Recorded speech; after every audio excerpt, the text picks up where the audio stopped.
Sir লক্ষ্য করবেন এখানে এই যে এই মেয়েটার সাথে এই যে পুরুষটা হিট করবে, এই হিট করলো মারলো, এই মেয়েটার পক্ষের ছেলেগুলো এসে এই যে উপর্যুপুরি একে কোপালো।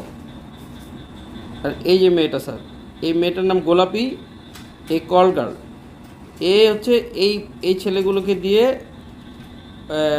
হানি ট্র্যাপ করানোর পর এই ছেলেগুলো দিয়ে খদ্দেরদের সর্বস্ব লুটে নেয় বলে এত আইডিয়া করা যাচ্ছে।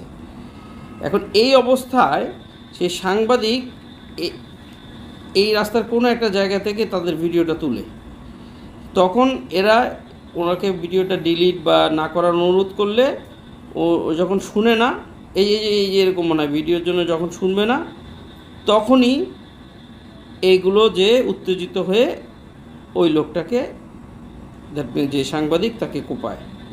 এখানে চাঁদাবাজির কোনো প্রশ্নই আসেনি। এখানে স্যার মেয়ে ঘটিত একটা ইস্যুকে কেন্দ্র করে